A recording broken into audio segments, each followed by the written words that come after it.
Coming to you live from my apartment. It's Rob Has a Podcast, and now here's the guy who's very sad to report that you can now stuff your sharis in a sack, mister. I'm Rob Cesternino. Hello, everybody, and welcome to our Big Brother Canada recap here for week number 2 here on Friday the 11th here of March, and very excited to be back here with you. Fun recap underway. And I want to welcome back somebody who has spoken to, I believe, last Big Brother Canada season, the last Big Brother season. He does a great job over on CarterMatt.com. Please welcome back Matt Carter.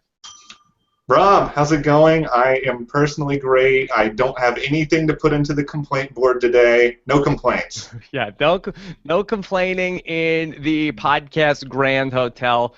We do appreciate that. Of course, Matt, in addition to covering Big Brother Canada over on CarterMatt.com, also did preseason interviews with all these people before they went into the house. I'm sure we will get some good insight there as well. And then joining us as well to talk about all things Big Brother Canada, and the Big Brother live feeds, our good buddy Alex Kidwell. Alex, how are you? Hey, Rob, how's it going? Yeah, I was thinking about doing all that, but I don't know. It's kind of a dirty area, and I just feel kind of above it all, so I think I'm just going to not. Okay, well, don't feel above it. If it's dirty, we'll get some OxyClean on it. We'll get everything good and squared away. Here we are, ready to talk about what a week. It was the best of times. It was the worst of times for Loveita. And she is living La Vida Loca. She has gone around the world and back, HOH, on the block, back to HOH. We'll talk about all that and more. Take your questions, then we'll get into the live feeds here on a Friday afternoon Big Brother Canada 4 recap. Get your questions in, hashtag RHAP. Scott St. Pierre is going to be reading your Twitter. robhasawebsite.com/YouTube to get the comments in, and we are ready to go. All right. So, Matt, here we are, 2 weeks now down in the Big Brother Canada book. What do you think so far? I came on last week. I was very pumped up about this season. After a second week of Big Brother Canada, how are you feeling? I am hit and miss. I'll say I'm excited about the fact that I think the cast is all right. There hasn't been any really horrendous, egregious twists that have changed the outcome of the game that aren't in the house gets control yet. I'm all right with that. I think the show has done a really not good job at all trying to show us why these people are getting evicted. I mean, we had, Alex and I were talking about, we had to piece a little bit together based on, the live feeds and all that. So they've really messed that up. But it's 2 weeks in. I'm still hopeful. Yeah, 2 weeks in. I thought it was a kind of a slow week 2 here in Big Brother. I felt like that it actually was saved by the fact that Loveita didn't go home and is now back to being HOH. I think that's a pretty compelling story. Pretty rare in Big Brother to go from HOH to almost out the door and back to HOH in the matter of just 2 weeks in the house. So that's a very interesting twist, I think, heading into week 3. Alex, what's been your take? You've been following this so closely these first 2 weeks. Yeah, I mean, I think that's definitely the most exciting story right now is, Loveita is kind of on that Rachel Riley track, which is just, the highs and the lows of Big Brother, the extremes of the game and kind of what toll that takes. And I think what's really going to be most exciting to see in week 3 is we saw how she played week 1. We didn't get live feeds, unfortunately, but we did see what was attempted to a degree, that some kind of group was formed, that some plan was made, that it all fell apart, that unfortunately, and it doesn't happen that often, but it does happen sometimes, when plans go awry week 1, you find yourself in a really bad spot. So I think what'll be really interesting to look at week 3 is, will she repeat the same mistakes, or will she learn from what happened? Yeah, that's going to be pretty fun to see how that all plays out. Again, we'll have more on that when we get to the live feeds later on in the show. Also, if you're listening to the audio version of this show after we're all done here today with this live version, you could listen to my exit interview with Shari that I recorded earlier today. You could hear what she had to say about that here on the podcast version. Matt, I'm sure you also spoke with Shari today. How was she in your exit interview? She was great. I thought she was really nice. She was concise about what happened on the show. I mean, she basically illuminated her problem on the show, which is just that she didn't want to get down and dirty. She didn't want to make any moves. And I've got a link. It's just CarterMatt.com/BigBrotherCanada. That's where the interviews, the live feed up, everything that we're doing is right there. But she was exactly how she was pregame. She was nice. She was friendly. She had no real understanding that this is a hard strategic game. Mm-hmm. And this is just the kind of, if it wasn't going to be week 2, it was going to be week 8 or week 9, and she would have been in there a lot longer and not done very much. All right, so Alex, when we sort of do the autopsy on what ultimately went wrong for Shari, that she ends up getting mixed in with Levita and her group in week 1. I know that we do this on the Survivor podcast, but why ultimately? What was the downfall of Shari, in your opinion? Yeah, I think you saw it a little bit when she was talking about that, she felt like Jared's reasoning was weak in the guilty by association explanation, and I think that's just a fundamental misunderstanding of what Big Brother is. Vanessa Russo famously, made it very clear, all you need is a reason, just any reason, to nominate somebody, and that can be as small as, this is your closest ally, and it only makes sense if you've got a target that their closest ally who represents a vote for them should go up next to them. And then on top of all of that, it sounds like the first week, Levita and Shari spent a lot of it, together in the HOH, kind of secluding themselves, putting themselves kind of up in the castle. And we always talk about how that's terrible in the game. But to me, it just seems like it was pretty unconventional that we ended up seeing Shari go home instead of Levita, who was the ringleader. It wasn't like that Levita was able to take herself off the block with the veto, and it was an 11-1 vote. So, Matt, what was the wisdom behind leaving Levita in the house where now she has regained HOH for the second time? I think this is what gives me hope, because usually with Big Brother seasons, it's okay, let's get rid of all the threats and get all these people out, and then we're left with just like Boredom City for like 3 or 4 weeks near the end. But it seems like this time you've got people like, you've got the brothers, you've got Tim, you've got these people who are these really big, enormous threats, and they're thinking to themselves, okay, how can we make ourselves appear less threatening? Let's keep this extremely over-analytical person who's going to change her mind like every 2 minutes about what she wants to do, who's going to be extremely polarizing, who's going to anger Kelsey, and is going to do all these things versus somebody who's just going to be nice. So it's about keeping a threat versus getting rid of a threat, to me anyway. The thing that's going to be very interesting to watch is we talked about last week about how Levita, when she became HOH, that she had a base of power in the house and she really just talked to those people. And then, kind of like rats on the Titanic, I'm sure everybody scrambled then away from Levita and Shari as they became toxic as they went up on the block this week. Now, Alex, do you feel like, do they still have, or does Levita still have a base of power inside the house? Again, without getting into anything from the spoilers, does she still have a core group? She hasn't really retained, like a core group in the sense that they're together all the time, but there are people that just weren't able to double back week 2 and get in with the Jared group. There were people that were just never going to have that opportunity, and so kind of by default they're left on the outside with Levita, and those are like the Maddies and the Ramseys, and then obviously once Dallas was revealed to be the 4th vote, kind of Dallas falls in that group too, where it's like, you have kind of 2 sides with a lot of people in the middle and, to varying degrees kind of slightly on one side or slightly on the other. And so while Levita, now that she doesn't have Shari, she almost represents that side alone, there are a few of these people who are like much closer to her side than the other, simply by default almost.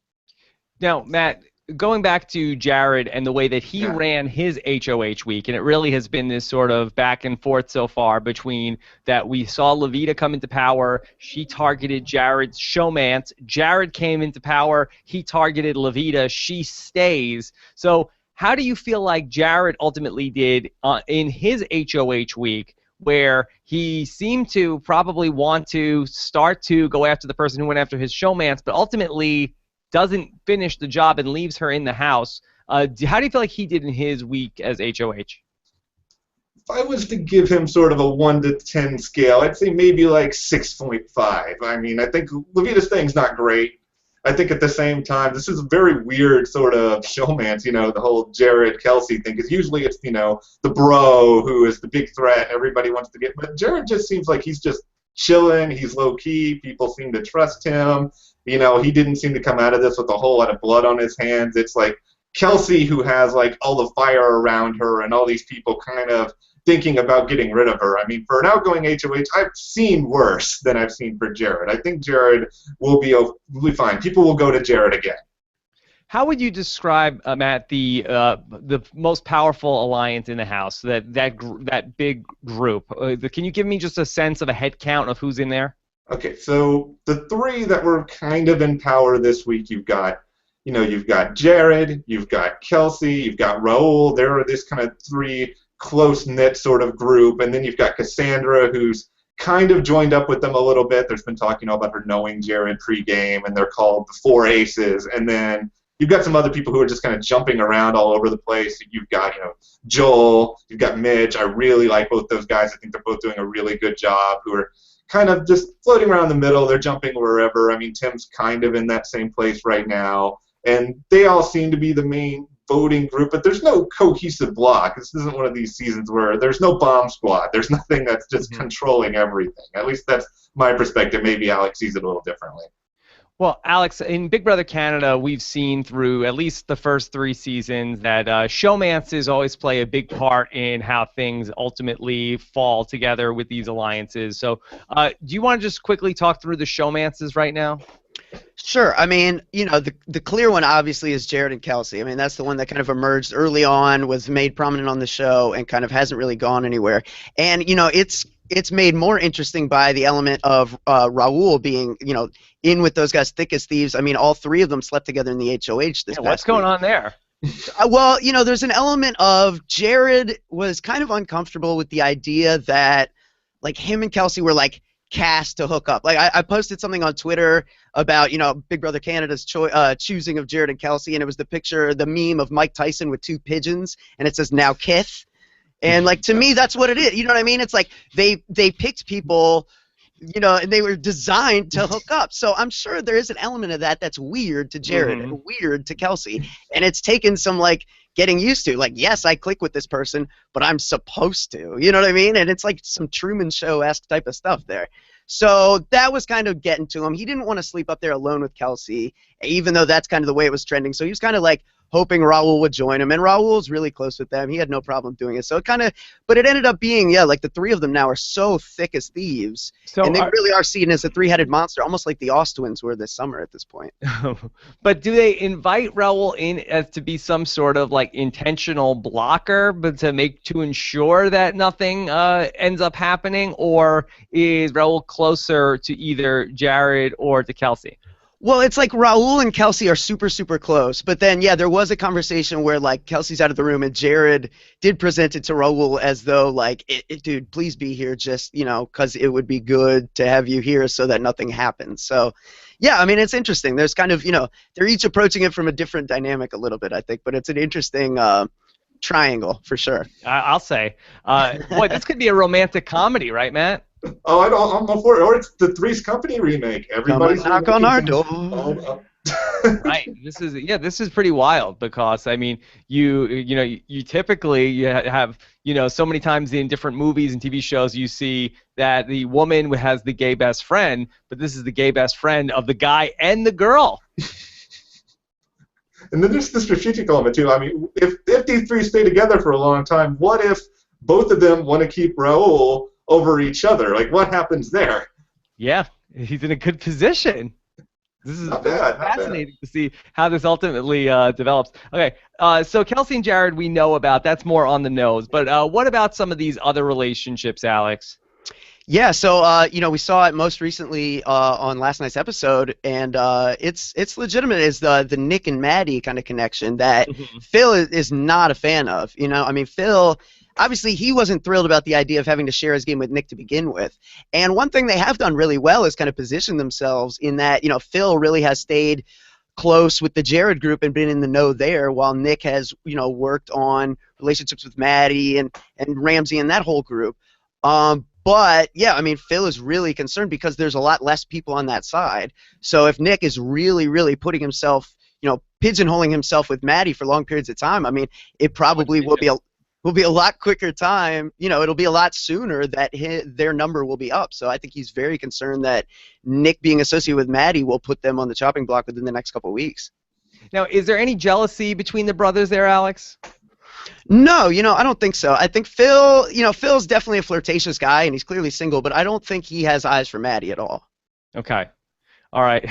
So let's talk a little bit about Tim and Nikki, because they were such a big part of the story this week, where they came into the house following last Thursday's episode, and we got to see a lot of them. Matt, are you on board with everybody that on the Tim train? Oh, I'm on the Tim.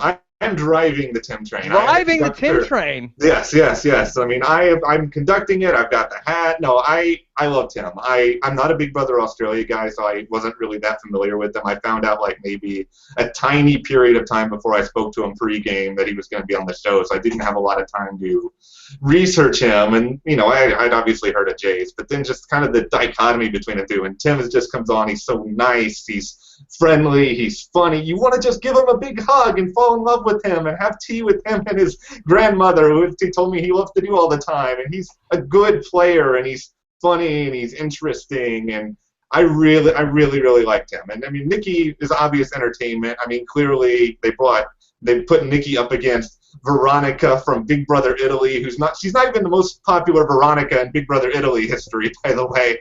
I googled her name, and there's another Veronica who had like some huge lesbian love story on one of the other seasons. And wow. Yeah, I was really confused. I didn't know which Veronica it was for the longest period of time. But no, I love Tim. I think Tim is amazing. He's funny. I'm not super confident that he's going to win, and I worry that he's going to get so much airtime that we're going to have like no clue in a few weeks who anybody else is. I mean, that's legitimate. I don't know if you guys feel the same way. Alex, you think we're in danger of Tim fatigue? I hope not. I mean, certainly he has, like, ever since he's entered the house, he really has hogged the TV airtime. But, I think, it'll be interesting to see, because I think he's very creative and very clever. And you can tell watching the feeds that he's always thinking. So, there was one week here where kind of there was no pressure and they weren't really part of the game. I mean, they had a vote, but they weren't into the game like they are now. So I think going forward, it'll be more interesting to see a strategic element introduced to their game, especially Tim's. Now, he seems to me like the ultimate triple threat here in the Big Brother Canada, because he is, one, dominating the airtime, two, has become a fan favorite, and three, seems like what he's doing is actually working well in the game. Alex, how long do you think he could keep that going for? I think it really comes down to the fact that this season the level of quality in terms of gameplay seems to be lower than like last season. There's definitely less super fans. There seems to be less people who really get the game and know what they're doing and have watched past seasons. So I think his odds are better in a season like this than they would be in most seasons, simply because people don't necessarily know that that's someone they should be worried about. So, Alex, do you see this potentially as sort of like a Boston Rob Redemption Island type situation, where you have somebody coming back on their third or fourth time playing against a bunch of people who are newbies? Do you think that we are in danger of him just running circles around this house? I think the difference is, if you look at that cast and look at this cast, there are at least 2 or 3 individuals who could present a real problem for Tim and have already, to some degree, had some kind of moment where they demonstrated they have a wherewithal of how bright he is, how clearly he's constantly thinking, and the knowledge that he's going to have to be dealt with at some point in time. So I don't see it as being that clear cut. Certainly I think he's in a great spot. I don't think he's in the best spot of anyone in the house right now. Matt, could Big Brother 13 be a better example, where you had the returning players mixed in with all of the newbies? I can see a little bit of that, and you've got somebody who knows the game very well. And I think what Tim has done that's so effective is that he is kind of making himself out that he's kind of this doofus when it comes to Big Brother US and Canada. But the guy did his research. He knows what's going on. I think the one difference between this and Big Brother 13 is, I don't know, there's not really a whole lot of veteran presence around him that knows all the things that are happening and all those inner machinations. I mean, Nikki and Tim, clearly they're not going to turn on each other. At least that's the narrative that's been set up. But I haven't gotten the impression from Nikki, either on the show or in interviews or anything else, that she's really that into the strategy, that she's going to think of some brilliant backdoor plan. So I think he's still kind of on his own in that aspect. Now, Alex, to me that Nikki just seems like she's on her own show, that she's just like sort of existing in the house, oblivious to whatever else is going on in the game, and ultimately she doesn't care at all how she places in Big Brother Canada. It doesn't mean a hill of beans to her whether she comes in 4th or 8th or anything like that. Am I wrong about Nikki? I think you're probably right, but I think even if you're wrong, that's the perception inside and outside of the house, and that's all that really matters, because, you know, perception is reality in Big Brother. We talk about that all the time, and the mere fact that she projects that everyone sees that and interprets that as being who she is, means she's one of the safest players in the house. I mean, maybe why? I'm being too hard on Nikki. Well, no, I think it's a reasonable point, but but right. I mean, you know, she's losing it, and she wasn't even like on the block. She's not eligible to be on the block. You know, I think, you know, it makes you wonder, like, why waste an HOH on Nikki? You know, but yeah, I think she's got longevity in the game simply because of her utter lack of a threat. Yeah, but could she get on everybody's nerves to some degree? It could happen, but I think, you know, it really helps her having Tim there, because like they buffer each other in a way where Tim is able to kind of make fun of her, and then it becomes humorous more so than obnoxious. You know what I mean? It's like, oh, let's all laugh at how ridiculous Nikki's being, and then she'll laugh at herself later when she calms down, and Tim is able to kind of facilitate that. And it's really good, because if Nikki's not going to play a strategic game and she wants to work with Tim, then that means Tim is thinking and voting for 2, and that's beautiful in the game. You want that. Okay. Oh, yeah.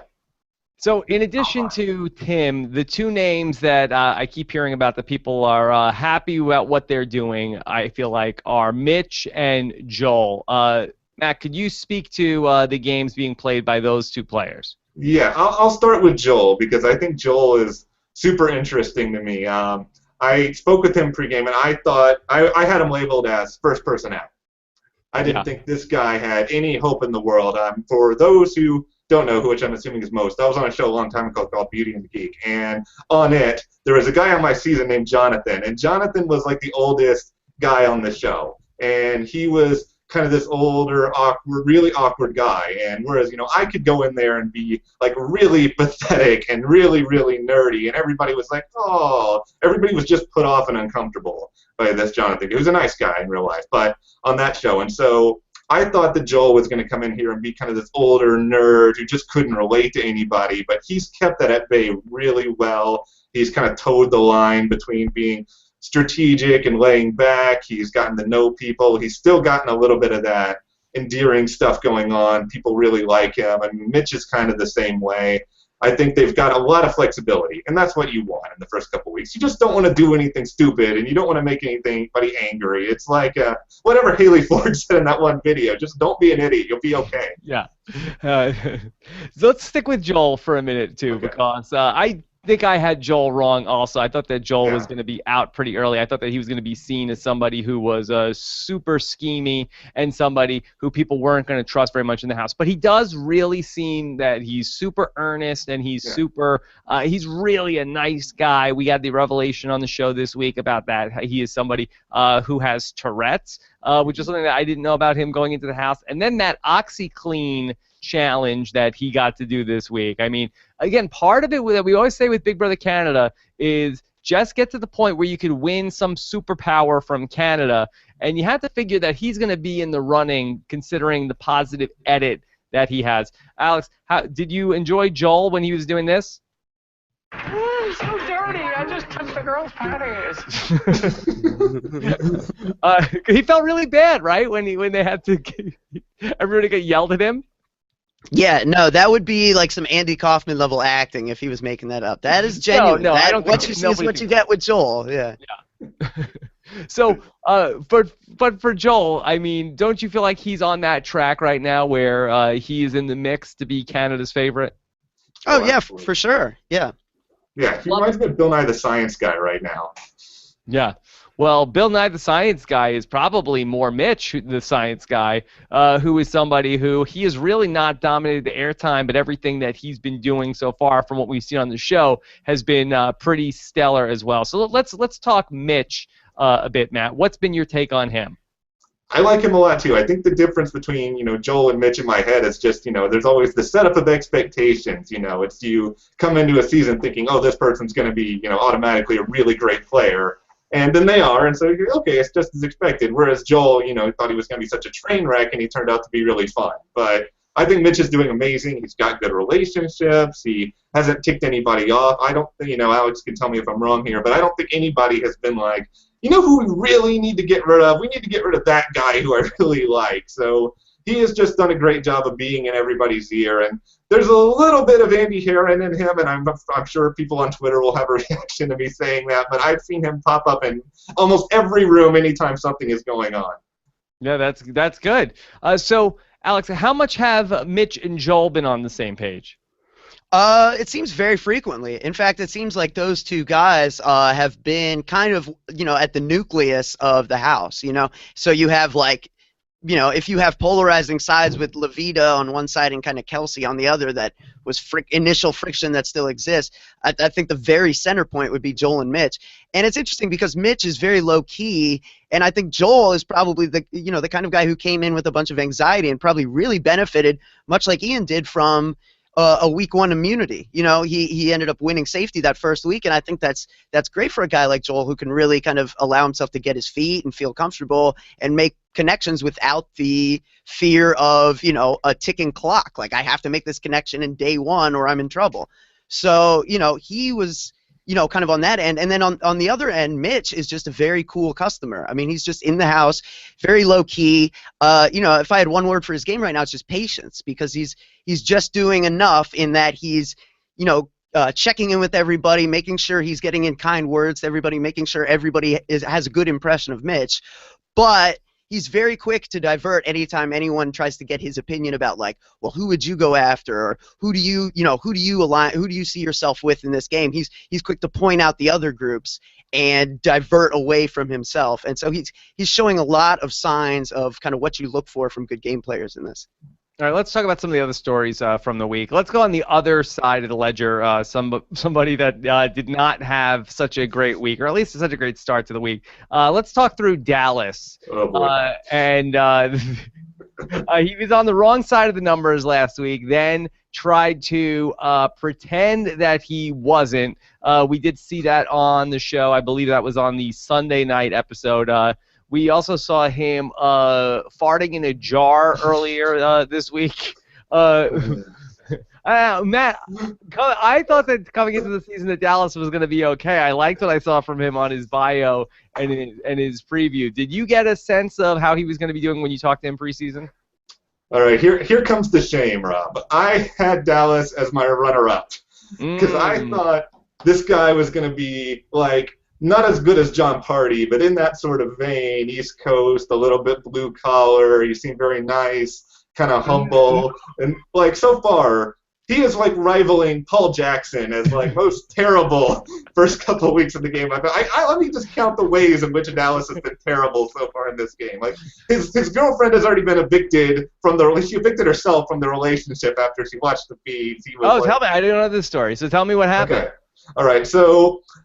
It used to be that Dallas's, official BB Can Twitter said, run by his girlfriend and family. And then after the first couple episodes where Dallas, was like had a couple of women in his arms, the bio changed, run by his friends and his family. And based on some other scuttlebutt I have, seen elsewhere, maybe it's not completely over, but she's not thrilled with the way that he has been presenting himself, aka that. Plus now, that was before Jar Fartgate, however you want to call that. And that was terrible. The flip-flopping was terrible. He's made no real friends or allies as far as I can tell. He's just been kind of gross, and the only reason Paul may be worse than him is because Dallas has just either stumbled across the inability to not win anything or has been given zero power. But if Dallas had power, the house would be on fire right now. Alex, what's been your takeaway on Dallas? Yeah, no, I mean, I had really high hopes for him, I won't say really high hopes. I definitely had high hopes, I thought he represented a lot of, kind of what was good about, like you said, John, just kind of the life of the party, or even, like, obviously I hate, to do it just because of the beard, but I really did get, like, felt Spencer Clausen. You know what I mean? Like just a little bit. You know, because Spencer was really good at just relating to people. Like that's something that can't be taught so well, and something that, you know, like certainly in the first episode when you see him like making drinks and handing them to people and really being welcoming and inviting, I think that's all good stuff, you know. But like somewhere along the line, he just like got in his own head and just decided to play the game too hard. And yeah, I mean, he's just making some decisions now that are just total head scratchers. Okay. Can you speak to them, or those are going to be in the live feeds? No. I mean, yeah, like the, you know, like the vote and like the jar. I mean, yeah, like these are things that like, you know, like what's the upside to giving Cassandra your smelly fart jar? Well, you know what I mean? I will let me ask about that. No pun intended. Was there any blowback from that? I mean, like, yeah, Cassandra was not happy, and it just furthered the fact that like Dallas was trying to pin that fourth vote on Cassandra. So it's not like this was a buddy of his in the house that he was playing a joke on. Like this is his enemy in the house, and he gave her a fart jar. Yeah. So like he's not doing himself any favors in the game. No, what made that even worse was that Tim told him to do that, and he was just like, okay, like that was the greatest idea he had ever heard. Like, you know, Tim could have just told him to like put farts in like 100 jars, and he would have done it. It just makes no sense. And that's another big red flag if you're just gonna like, you know, jump when someone says to do it. No, I was pretty horrified by that whole thing because it was like, okay, well, it seemed harmless when Tim had the idea, but then when Dallas actually went into the bathroom to deliver it, I felt like that was too much for me. That was a bridge too far. I felt like I could have lived with through denim, because that's sort of like a filter for anything. It's like, okay, that seemed harmless to me, but this seemed like a public health risk, considering the way that he went about that, Alex. Yeah, Dallas doesn't know how to, like, you know, take things easy. Like, if he's gonna do something, he's gonna like go all out about it. You know what I mean? He's like that kind of guy. He's a full tilt kind of guy, for sure. And the worst part about it to me is that he was so, like, smug and happy about this achievement. It reminded me of, like, Stephen Baldwin on Celebrity Apprentice when he would raise, like, no money for his team and be so happy about his achievement. Like, you did nothing. So, if the veto was used this week, we would have seen Dallas go up, but it was not. It was won by our lovely housekeeper, Christine, who was the big winner in the Mike Bell brick competition. Now, Matt, as a native Canadian, are you familiar with Mike Bell? Also, in the 5 years in which, you know, I was in Canada full time, maybe I heard Mike Bell's voice. Like, I know I'm more familiar with, like, people who are cashiers at the grocery store than I am with Mike Bell. I have no clue who this guy is. I bought a couch from the Brick, so, you know, their furniture's fine. But Mike Bell, Jordan did this whole rant about it that I cannot even replicate because it was so tremendous. But Mike Bell is, like, the biggest Canadian no-name celebrity I have ever heard. It's like was nobody better available. Could you not get Alan Thicke? Can you not get Alex Trebek? Get anybody from a show but Mike Bell? No, I don't think it was so much that they wanted to get Mike Bell. I think that was probably part of the money that the Brick gives to Big Brother was like, all right, here's part of the negotiation. Yeah, and to be fair, I've talked to the executive producers before, and they've said that, you know, their sponsors are really important to the show, and as much as we like to complain about OxyClean and the Brick, they've got to put these segments in there, so we just got to deal with it. We have to deal with it. So I have a hot take about the veto competition. When we saw that Christine was going to win the prize, she had to pick the right cushion. I believe, no matter what cushion she picked, it was going to be a winner. What do you think of that? How does that for tinfoil hat theory? I'll wear that tinfoil hat because I think her winning the veto is it's an interesting proposition with her, especially since it gave Christine something to freaking do. But not so much that the veto. I'm talking about that once she had the opportunity to win $10,000 worth of furniture, I think the fix was in. I think that no matter what couch cushion she picked, I don't think that the Mike Bell wanted to come off like a bad guy and be like, oh, sorry, no furniture for you. That's it. I'm Mike Bell. See ya. You You don't think somebody had the sound effect queued up? The womp, womp, womp, womp. Yeah, and what better narrative you give, the Loser. mother, the check. You won the veto, but you didn't win any furniture. Yeah. Sorry. So, yeah, and then Christine was like, "Oh my God, $10,000 worth of furniture. This is gonna change my life." And then she won it, and she's like, "I'm gonna give it to my kids." Like, I thought it was gonna change your life. $10,000 worth of Changing your furniture. kid's life. Like, I don't know what's like.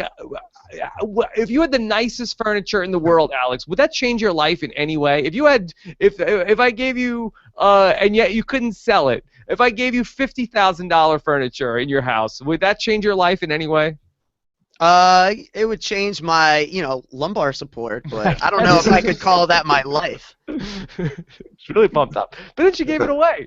But anyway, it's good for Christine. She won the veto. I also think that Christine was like pretty harsh when she decided not to use the veto. She was like, because she could have been like, I decided not to use the veto, but I felt like she really like tried to be the heavy on this, and was like, you know what, you guys made your mess with this. I'm not gonna bail you out. But she's the house cleaner. That's her job, is to clean up the mess. Yeah, that's it. You made your bed. I'm not gonna make it for you. You slept in this bed. That's it. It was terrible. It was a horrendous speech. Nobody's gonna be targeting her anyways. Just say nothing, and you're good for a month. So outside of that, she hasn't gotten a lot of airtime. Alex, have you had any thoughts on Christine? I just, if I were her, I'd be incredibly depressed because now the competition made for the house cleaner, the person with house cleaning, strengths is over. We're not going to have it now again. So that card is out of the deck, and she's got to, move forward knowing that, like, the comp that was made for her based on her own admission preseason of what she's good at, which is remembering what was in rooms in houses. Like, I don't think she's gonna, catch this golden goose a second time. So no, it's all over. I also did not love the HOH challenge from last week. I was happy that for like almost the first time I feel like in 2 seasons that Big Brother Canada did an HOH actually in the Thursday show. So I was very happy about that. Maybe that spoke to that they didn't have a ton of stuff for that Thursday show, which I do appreciate. But the prior week's HOH challenge, I really felt like that was like they were asking questions like basically like, all right, viewers said this question. And it's like basically like something like, these two guys are related to each other, so they're probably like, it's like, well, the guys that are brothers, like I was like, I felt like with married. Right, or like there was like a housekeeper joke. It's like, okay, well, who's a housekeeper? It seems like a very straightforward. Ugh, no good. If these were like real roasts, Comedy Central would never have anything to ever broadcast ever again. Horrible. I think only Ramses makes the cut. Yeah, well, that was pretty brutal. That was my long way about getting to a segue to Ramsey, the man who looks like Drake if Drake got punched in the face. I could see it, though. I see it. And again, we go back to, boy, this is such a popular Big Brother Canada trope where people end up praying with the Muslim person in the house. Are you having shades of flashbacks to Big Brother 2, Alex? Yeah, and like Big Brother Canada 2. Right, Big Brother Canada 2. Right, the Kyle Shore and Adele relationship here. We see it again with Ramsey and Raul. And, it was very touching that, Raul was praying with Ramsey, and that was a sweet moment, but it does feel like a bit of a trope, right? When Ramsey doesn't get any other airtime this week, and then, like, he was doing other things in the house. That certainly wasn't, like, Ramsey's storyline of the week in the house, you know what I mean? So I do worry. It's like, do we just cast caricatures? Like, I hate that idea. I don't want to, throw that out there. It's just, but like, right, you like to think that they cast Ramsey for more reasons than just like, we want representation of kind of different ethnic backgrounds and we want to be able to show the generic, teaching others about your religion scene, So I hope there's more to it than that. Okay. All right. So I want to get into questions, and I want to also get into talking about the spoilers. Let me see if we have some questions that are not spoiler related. Scott, let me know in the G chat just how many questions we have that don't have to deal with the spoilers. Let's take one This is from John Clark, who wants to know, will Arissa be zinging the evicted house guests every week? She asked Shari if she ever saw the show before. Did that strike you as a burn, Matt? It was a little bit of a burn, and based on what I know about Arissa and talking to her, she doesn't usually burn anybody. She's like everybody's friend. Maybe Arissa was just having a bad day. Maybe, she went to get Tim Hortons that morning and it was closed. Something that went terribly awry. She was doing impressions of Nikki Graham in the complaint mirror. Oh, yeah, but it's all tongue-in-cheek there. Everybody's fine with Arissa doing it, which is better than my Nikki impression. Let's just leave it at that. Yeah, what are they going to do with that complaint footage? Is that just going to be a finale montage? Oh, that'll be a Sunday montage, I'm sure. A Sunday montage? I would guess. Or, probably, maybe, yeah, I would think it's, certainly it'll be shown Sunday, I would think, and then, I don't know, maybe they'll take it away or... Yeah. Man, somebody has already abused this complaint board. Let's just put it that way. Okay. Yeah, it won't last all season. It'll get old before too long. Let's do one more question, then we'll get into the spoilers. From Tony and the Tony 1996. Hey, Rob and the Life of Correspondents, have Big Brother Canada gotten laser with their competitions? They copied challenges from BBUS back to back. Alex, has that bugged you at all? No, I mean, after a certain amount of time, there's only so many working mechanics of challenges that, we could come up with. I love when I see ingenuity, but I don't expect it every time, It's fine. We don't need to nitpick the challenges. They're fine. Matt, What do you think? Okay, I think they're fine. I mean, I will kind of agree with, I think Ian Terry has said this in the past too, that this HOH thing was kind of just, you throw a ball somewhere and it goes into a spot. I mean, we can't act like it was the biggest act of skill in the world. As entertaining as it's going to be, having Levita back in HOH power, I don't love that, but at the same time, this is not the end of the world. After the whole, let's give Brittany a special power for being a half-nut in the final six, I will never complain about anything else Big Brother Canada does with the competition. Yeah, and I was going to say, as long as they don't go back to the Big Brother 2 comp budget and show in HD people throwing CDs into a Tupperware floating in the pool, we're good. We've been in way darker times. So yeah, this is true. I'm happy. Okay. Lauren wants to know, Aika, Neha, Mama Day, and Shari, the strong, smart, strategic women tend to get picked off early. Does this trend say anything to this archetype? Well, we got into this a little bit last week on the Week 1 recap, and we said that the sample size was small. Matt, do you have any thoughts on this? Yeah, I think the sample size is small because, if you're looking at Big Brother Canada, I mean, that's this case to a certain extent. I mean, Netta doesn't meet all of those criteria because she was very low-key at first, but she was really strategic. And then you look at Big Brother US, how do you explain, Vanessa Russo? Because Vanessa was never not up front or at the top of an alliance or a threat or anything else. I mean, it's 4 seasons. I think there are bigger issues going on right now. Okay. All right. SHM 1984 with a Giles avatar says, did Big Brother give Tim and Nikki too much screen time? Half of the episode felt like Big Brother UK. Matt, were you complaining at all about this? I'm not complaining right now. Right now, I love it because I love Tim, and I want him to be my best friend forever. But this is like 2 months down the road, and we still just have Tim and Nikki, and I have no idea who anybody else is because I still have is that Maddie, Kelsey, Maddie? I as long as that changes and I get to know other people, I'll be okay. For right now, it's like the new fresh thing. It's like a puppy. You bring in a puppy, everybody wants to pet the puppy, everybody wants to look at the puppy, but sooner or later, you got to spread it around. Yeah. Alex, as a Big Brother purist, did it bother you that we had Tim and Nikki get votes to evict this week even though they were immune from HOA or immune from the block? I guess, although, the whole, once the international twist was introduced, that kind of, threw everything else out with the bathwater. You know what I mean? It's like that was such a huge turn and deviation from everything that has ever been done that there's really no precedent for that. I don't know. I mean, and, the vote ended up being 11-1, and they just decided to split their votes to be non-biased anyway, so it didn't end up playing much of a factor. That didn't bother me. I didn't care for the international twist when it was first introduced, but to be honest, I worry about what this house would look like without Tim and Nikki. They really are bringing a lot of the entertainment at this point. Okay, let's do one more question and talk spoilers. Real BG Low, the great Real BG Low. How happy was Rob that Arissa didn't use? You have been given an early checkout from the BB Can Grand for last night's eviction. Yeah, that's too many words. That's too wordy. Matt, in the preseason, did you get any sense from production that they were playing around with catchphrases? No, and thank God I did not. I mean, that would have been like weeks of just stress and my stomach churning that this was coming. Because I was sitting there that whole time because okay, Shari's getting home.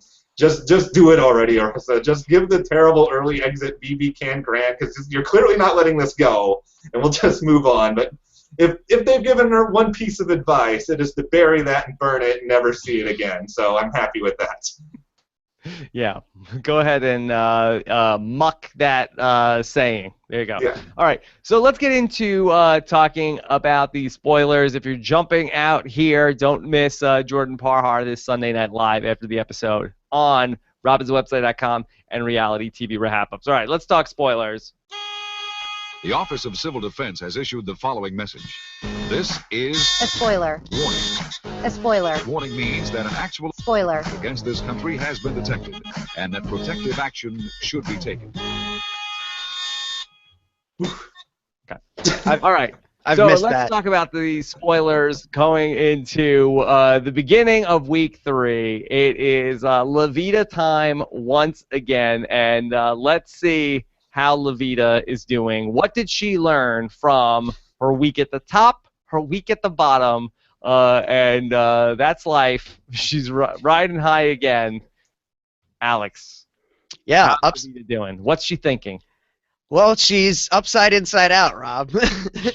in short, you know, it really is. It's an interesting situation, and I touched on it earlier without really getting into spoilers, but she does seem to be repeating her mistakes from week 1 to a degree. Noms have not happened yet, and we don't know officially what her noms are going to be, but it does seem like she's leaning towards a few different options. None of them are great, and the biggest problem is that she hasn't made up her mind yet. And I think the biggest lesson that she's not learning is who doesn't matter as much as how.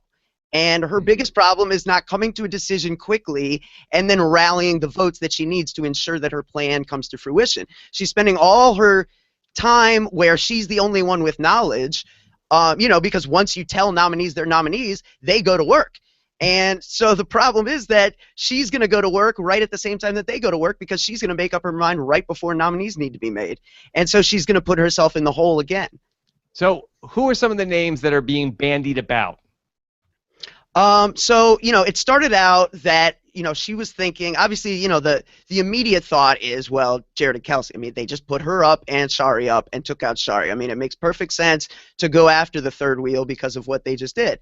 However, you know, she started to think about it, and she really felt like, you know, floaters are benefiting from this. And there's an element, there's a degree of truth to it. You know, like, if we just go back and forth, who wins? Well, the Christines and the Joels and the Mitches who just sit there and let us get bloody on each other and just watch and enjoy. You know what I mean? So she did try to approach and make a deal, and it did seem reciprocated by Jared, and especially Kelsey really seemed to nudge her towards Dallas as like a consensus target. You know, Dallas played both sides. He was lying to both of us. Why can't we come to a mutual agreement on Dallas and move forward? They tried to talk about it moving forward as a 6, which would have been Jared, Kelsey, Raul, Levita, and then she wanted to bring in Mitch and Joel, who she really trusts.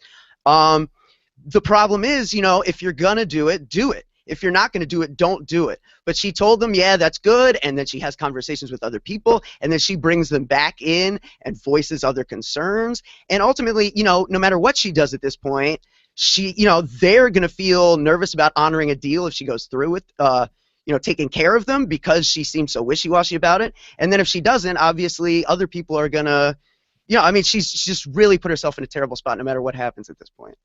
So, Matt, what is the right move for somebody that's in the position that we're seeing Levita be put in, where she made enemies in the house, she's clearly on the outs, she was on the block, she was saved from eviction this past week, now here she is, she's back in power, She's got a gun with one bullet in it. Is it better? Does she try to just take out the most powerful person from the side of the opposition, or can she in some way try to appease the people who want to see her out of the house and maybe buy herself some time? See, to me, I think she's already become a little bit like Icarus. I think she's already flown a little too close to the sun, and I don't know if she can kind of come back from that without it just crashing and burning. I mean, at this point, she's established herself as so hyper-analytical and all over the place that I think it would have just been her best move at this point to realize, you know what, Kelsey is somebody who has been somebody who's clearly held a grudge at some times in the past. That I think at that point it would have just been better to just try to rally everybody around her, try to get rid of this somebody from this trio, and just move forward from there. I mean, yeah, it's possible she could have done like a safe choice, put up like Dallas and Christine, who neither one of them's going to be that upset if they leave the game. She could have done that, but she still would have run the risk of being targeted by this, I guess, four-headed monster now, the four aces. So if I was her after winning HOH, I just would have been like, you know what, I'm going to be a target anyway. I might as well just do it. Alex, if you got 10 minutes, she won a HOH competition or some sort of Canada prize where she got 10 minutes to speak with one of the U.S.'s premier live feed correspondents, and you got a chance to talk to her, what would you recommend that she does? I think what she really needs to do is find the doc and go back to day one and not win that first HOH because she was unprepared for the ramifications of it. The problem is that when the house flips on you in week one, you've now almost put yourself in a win or go home scenario.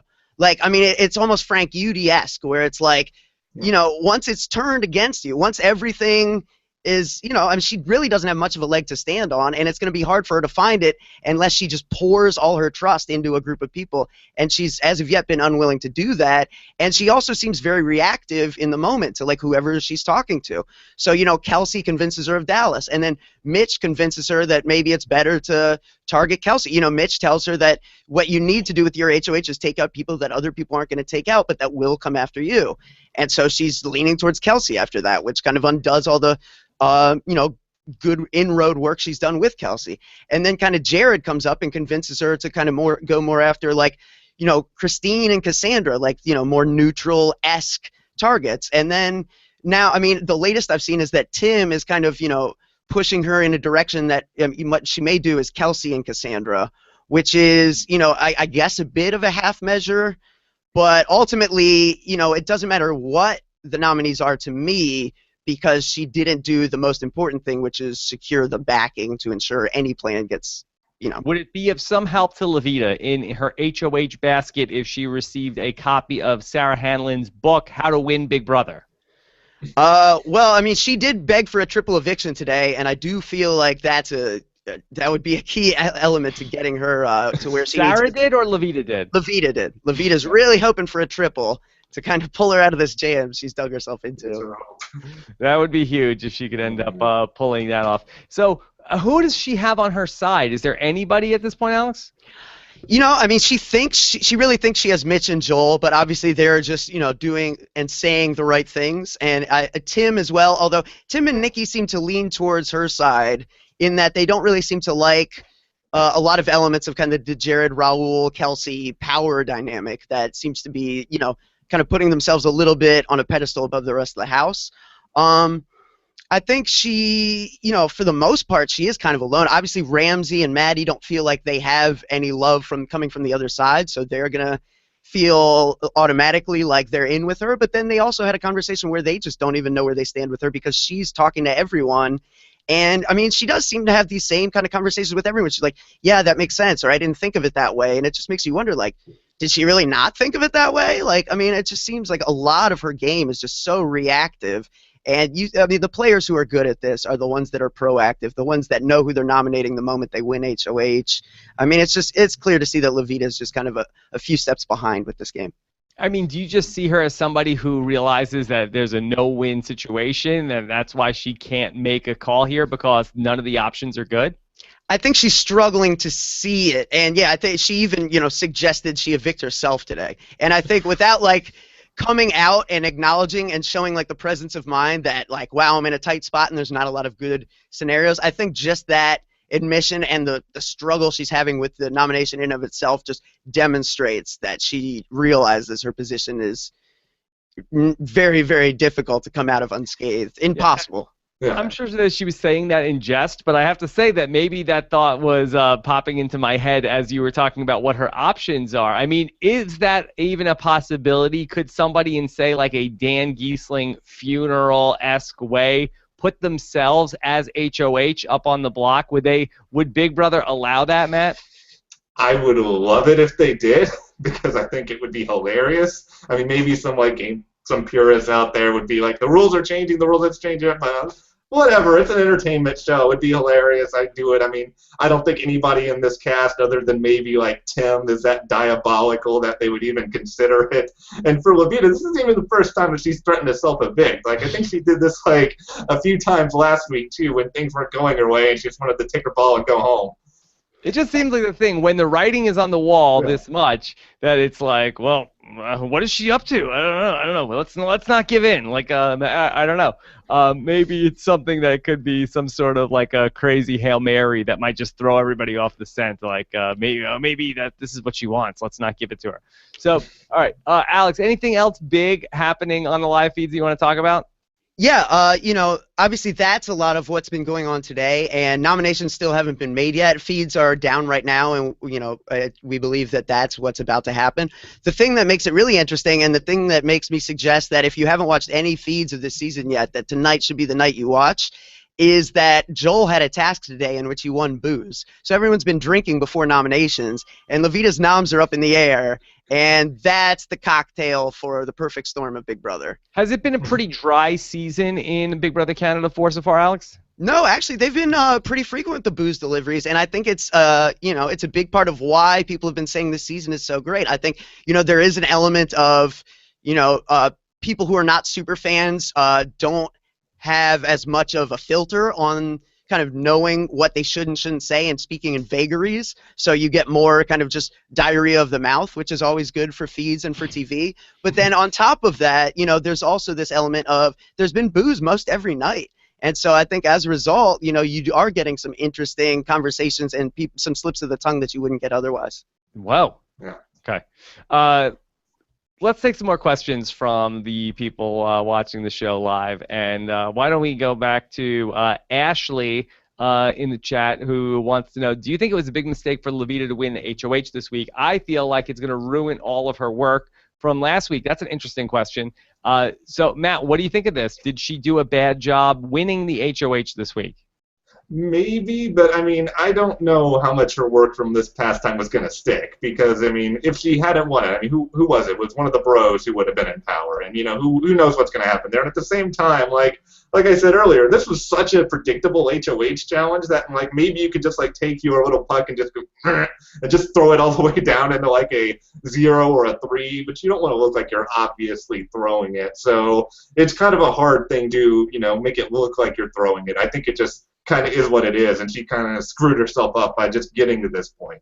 Yeah, Alex, I'm starting to think that maybe that would have been the best move for her to throw this HOH, because maybe she could go under the radar. She surely would have been up on the block as a nomination this week. Probably she most definitely would have been one of the 2 people nominated. But maybe, you end up on that track of being sort of the Pawn Star, whether you're the AJ or the Spencer or the Victoria, the person who's just going to end up going up on the block every single week, but not being the person that goes home. Maybe is it possible that she could have started to head down that path?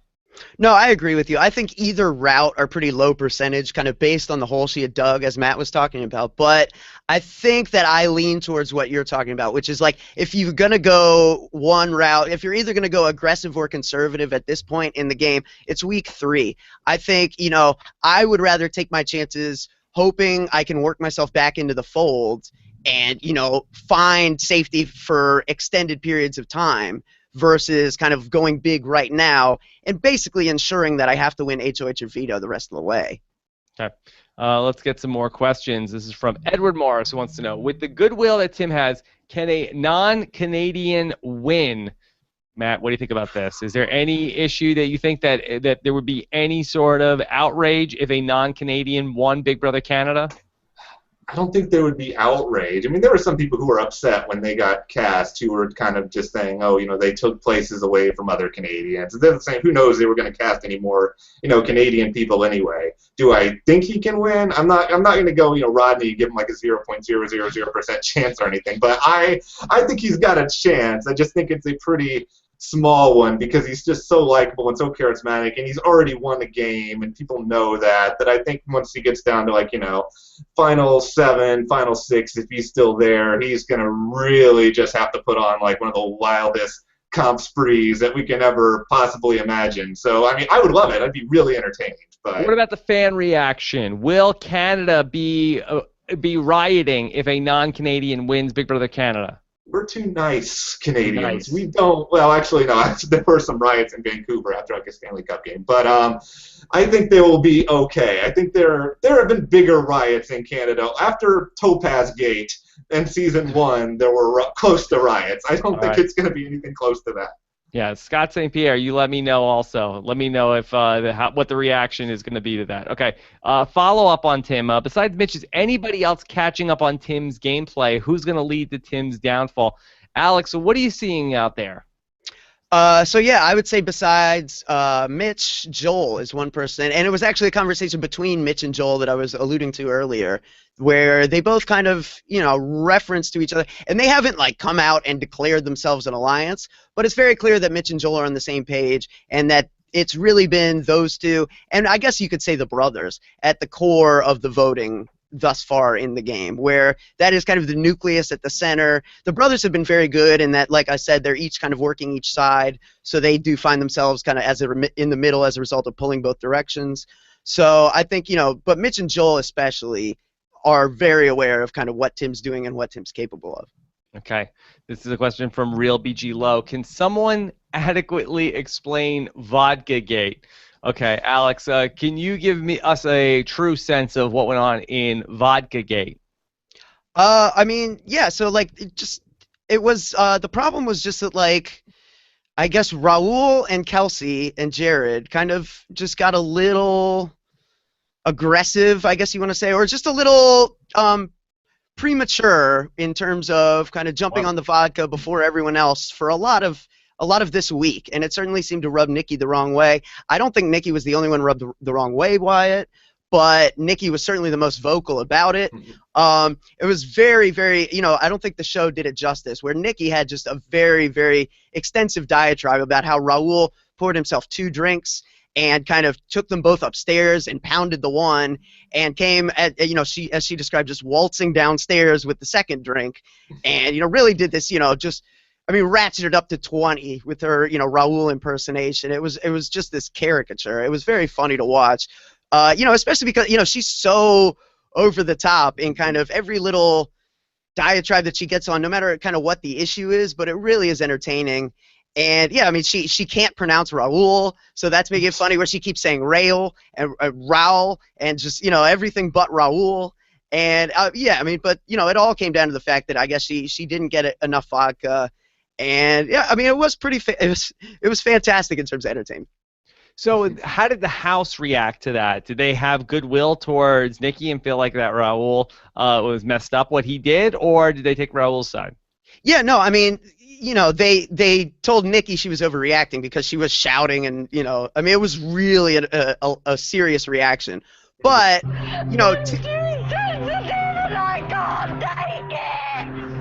could not handle it. She can't deal with that fakeness and that that's what she was saying. But yeah, I mean, Tim then kind of reiterated what she was saying in a nicer way, which is yeah, you guys did kind of you stole the booze. I mean, you just took it upstairs and kind of did your thing, and then you left scraps for those of us that don't sleep in the HOH. It is kind of a bit of just that kind of mentality that you get when you're in the HOH all week. I think it's just me first.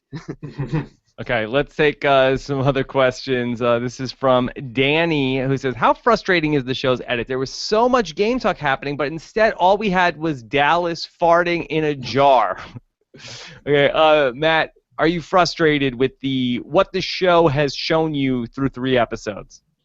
I am mildly frustrated. I'm not at like Red Alert where I'm just jumping into that complaint thing and screaming at Big Brother, but yeah, there was a lot of that, and I know they have to put the sponsor stuff in there. I know that's a part of it. I mean, I think just the biggest problem for me with the edit so far is the first week we had, 2 nights to get through the first eviction and get to know all these people and get to see the international house guests, and there just wasn't enough time to understand what was going on and why Paige was getting sent home. And then this week, we spent so much time getting to know Tim and Nikki, and while that was fun, we still don't really know anybody. And I think that makes it a little bit difficult where, 2 weeks in, you want to have your clear-cut favorites. And right now, it's Tim, Nikki, who a lot of people know from other shows, and, who's next? Mm-hmm. The show really did not spend a lot of time on the eviction going on this week. It really felt like that was sort of like at the end of the episode, spend the last 5-10 minutes on what was going on with Levita and Shari, and that's about it.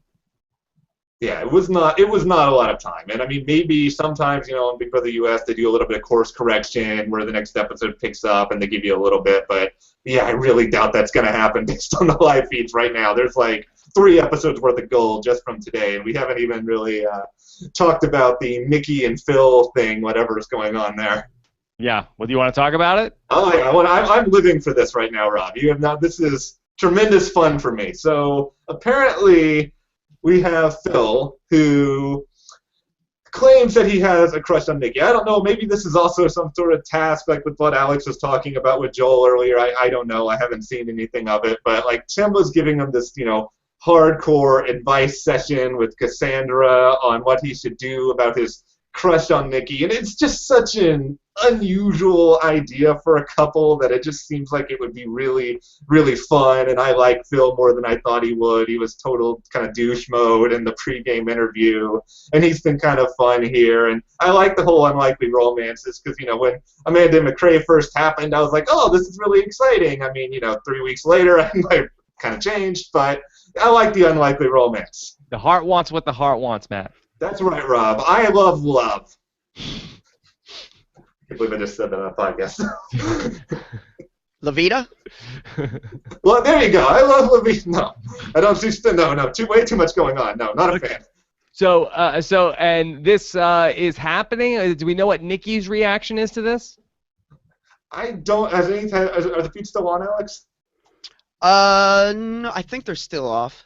Okay, yeah, I don't really know precisely how Nick. I don't feel like she knows the full information just yet. I mean, I've heard talk about maybe there will be a date, and dates on the Big Brother are sometimes fun when they're not like Amber and Caleb kind of dates. I know Caleb is well liked right now. I hate to bring back that that scene, but yeah, I think there could be fun here. Don't go there.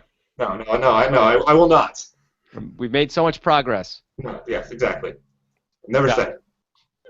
Yeah, okay. Well, strike that from the record. Okay. Strike it from the record. This is about what I said. For what it's worth, I mean, Nikki is single, and the great Dawn's Bread on Twitter did send me a picture of the 2 guys she dated in her seasons of BBUK, and yeah, Phil's got a shot. He can definitely date her if she's single, and he's her type, I would think. Okay. All right, let's take some more questions. Okay.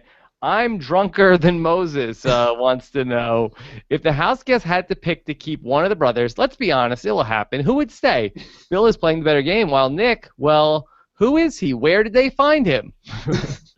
Do you have power rankings, Alex, for the brothers, Phil and Nick? Yeah, I mean, I guess it depends. I think Phil is probably playing the stronger game. I think if they were to split them right now, that Phil would also be seen as the bigger threat because, Nick does seem to be lately just kind of isolating himself a bit with Maddie. He seems to really be into Maddie, and yeah, I mean, I know Phil doesn't like that, and I feel like he's kind of working overtime to try to shore up relationships throughout the rest of the house. At the same time, I really, maybe I'm being naive, but I really don't necessarily think that they will split the way the twins did. I really do feel like this is going to be more like the international versions where you've got a pair working in tandem that does throughout the game. I don't think the brothers want that, and I don't know if that would be best for entertainment or strategy purposes, but I do feel like that's the way it's headed. Okay. And coming into it, I really thought that Nick was going to be better. Yeah. I'm surprised. I thought Nick was going to be better too, but maybe it's just the whole Nicky thing that now I'm all aboard Team Phil. But one thing that surprised me today when I was talking to Shari was I asked her, out of the people in the house, who does she think is completely obsessed with their game right now? Who does she thinks that they're playing the best game? And she said totally, Phil and Nick. They think they've got this all figured out, and in reality, nobody really knows where their heads are at. Nobody really knows where they stand, so there's not a whole lot of trust there, I guess, with some of the other players. But, yeah, right now I think my rankings are Phil, Nick, somewhere off screen. Okay. All right, let's take a couple more questions. Real BG Low is on fire today. Wants to know, is Phil correct in saying that Nick shouldn't be flirting with Maddie, or is he just being a bit of a douche? Well, what do you think, Matt? Phil's flirting with Nikki. So, I mean, if he's going to flirting all around. I already said I love love. So who am I to, keep these lovebirds apart? But no, I think really Maddie is on the an awkward scene when the brothers had that moment where they walked into the room and it's like, what, were you just making out? Like, no. It was a really funny scene, but no, I would be worried about the whole Nick and Maddie thing, because Maddie has not struck me like she's even remotely a good player and that she knows what's going on, and she hates Kelsey, and she's come across as somewhat abrasive. So that's really, I don't think, the ally you want to hitch yourself to if you're the brothers and you're trying to stay in the middle. Okay. All right. Yeah, varying points, Maddie has told 2/3 of the house she hates them. That is not the person you want to hitch your wagon to in this game. Yeah. This is from Edward Morris, wants to know, is Ramsey the new Adele with less charisma? So what do you think about that? Is he what is Ramsey minus charisma equal, or I'm sorry, Adele minus charisma equal Ramsey? Go back to bed, Canada. Yeah. Good night, Canada. Good night, Canada. I don't think so. I don't think that. I think really the only similarity with them is their heritage, because Ramsey seems to me like he's a little bit more athletic, that he's got a little bit more of this bro personality. They showed him like playing soccer in his opening montage, and Adele's a little bit more enthusiastic. I think Ramsey is going to be somebody who's trying to be a little bit more devious. He's already kind of gotten that mark from a lot of people in the house that they don't really trust him. I just don't think it's working. I don't see a lot of people who are like really in love with Ramsey in the game. Right. And Adele shared a name with a recording artist. Ramsey just looks like one. Never will find somebody like, oh man, I just about to quote Adele. All right, strike that as well. I will say, though, it sounds like, we didn't see the first week of feeds, but it sounds like Ramsey was really bad the first week, just kind of like making final 2 deals with everybody and stuff. I do feel like he had no idea what he was getting himself into, and he seems to be kind of learning on the fly a bit. And I've seen like a couple things from him today and yesterday that make me feel like if he could survive another couple weeks, he might be able to find himself kind of in an Adele spot where he, was seemingly in trouble early and then somehow manages to kind of like work his way towards the end game anyway. Okay, let's do one more question. This is from Jameer Floyd. Wants to know, is anyone else impressed that we have old school floaters this season instead of the usual Rachel Riley floaters? Has that been a appealing thing to you so far, Alex? Yeah, I would say so, I guess. I mean, I don't think I would necessarily peg. I think it's a little early. You know what I mean? I think people aren't necessarily declaring themselves playing a floating game so much as biding their time. Like, I don't think a lot of people would consider Netta a floater, but certainly at this point in the game, like, Netta hadn't established any kind of alliance. And I think, Mitch talks about how he's a big fan of Netta's game and how he knows, a big flip needs to happen at some point, but it's timing. It's when, not who or how. You know what I mean? So I think it speaks more to the stage of the game and the fact that the people who are in there that know this game know that it's early and they're not ready to kind of solidify anything to that degree yet. Yeah, it's a tried and true Big Brother strategy. Play the middle for a while, get a lay of the land, figure out what's going on, and then make your move. Not the same as somebody who's oblivious for the entire 3 months that they're in the house. So we will see what happens from here on out. All right. Fun recap today. We'll be back again next Friday to talk about everything here with me. Of course, Jordan Parhar, our chief Big Brother Canada analyst. He will be live again Sunday night after the episode and again on Wednesday night after the episode. I believe that this upcoming Sunday he's going to be having Allison from Big Brother Canada 2 on with him as a guest. So be on the lookout for that on robhasawebsite.com. plus also on Reality TV Wrap-Ups. Okay, Matt, always a pleasure to talk with you. You can hear more from Matt at cartermatt.com. Yes. Thank you very much, Rob. I always have just a lot of fun coming on here. I mean, most of the work that, everybody else does at the site is just, written. So I like to come on here and rant and just get this glorious show out into the world. So I thank you very much. Besides Big Brother Canada, what else are you working on over at Carter Matt? Well, right now, we're still doing Survivor interviews. We do those every week, and I've got a page at cartermatt.com/survivor. I know there's a lot of other, fun stuff happening right now, like the CW Today, Renewed, pretty much every show that they have on their schedule, which is kind of crazy to me. So I've been doing a lot of stuff on that. We've been kind of spotlighting some of the Dancing with the Stars people for the coming season, kind of weighing them out, seeing how they're going to do. But, really busy time. I thought after February with sweeps and all that was going to kind of die down a little bit. But, also this weekend, Flaked, which is the new Netflix show with Will Arnett, is premiering. So I'm going to try to binge all that this week and write about it early next week. So we'll see. I might need more caffeine first. Okay. I hear the Starbucks Flat White is pretty good if you want to check that out. I may hear that as well, Rob. I think I may have heard that. I heard that maybe from myself earlier today. I'm not sure how that's treating me now. All right, and you can follow Matt on Twitter. He's at Matt Carter Media on Twitter. And, of course, the great Alex Kidwell. Alex, always a pleasure to talk with you. And you and I will be chatting this Sunday night when you are filling in for the birthday boy, Josh Wigler, who is celebrating a very exciting birthday today. That he's on a trip this weekend, and you and I will be talking Walking Dead this Sunday night on Post Show Recaps. Yeah, how about that? We can have some birthday beet and acorn cookies for him. Yeah. So, and you filled in for me last week on Post Show Recaps. It was you and Josh that you're basically the Raoul to the Jared and Kelsey of me and Josh Wigler. Yeah, and I steal the vodka, too. Yeah. All right. So I pulled the chat room on what the hashtag should be. Taryn Armstrong felt very strongly denim filter needed to be the hashtag for this episode of the podcast. Let's go with it. Yeah. Always important to remember. Okay. Without that, things just go way too far.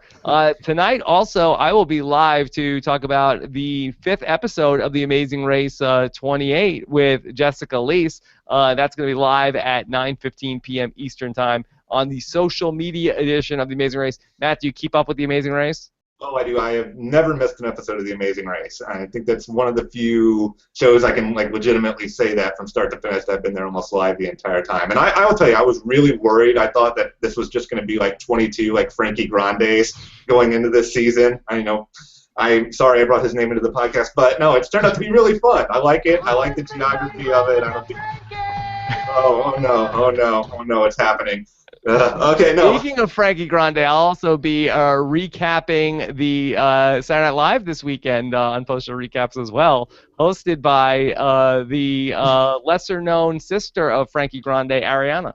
Oh, and by the way, I love the SNL Post Show Recaps. They may be one of my favorite things that you do. Thank you very much. I feel like it's very under the radar. Rich Tackenberg does a very good job bringing out SNL each week. Frankie will be in the front row for sure. Oh, they will not be able to, with a stun gun, they won't be able to keep him off the stage. No, he's getting on that stage. All right, what a big week for Big Brother 16. All right, so that's going to do it for us here today. Thanks so much to Scott St. Pierre for pulling the questions. Don't forget about Jordan on Sunday night live after the episode. And if you missed any of his recaps from the week, you can catch them as well on Reality TV Wrap-Ups. If you are listening to the audio version of this podcast, stay tuned for my exit interview with Shari. And looking forward to talking more Big Brother Canada next Friday. Take care, everybody.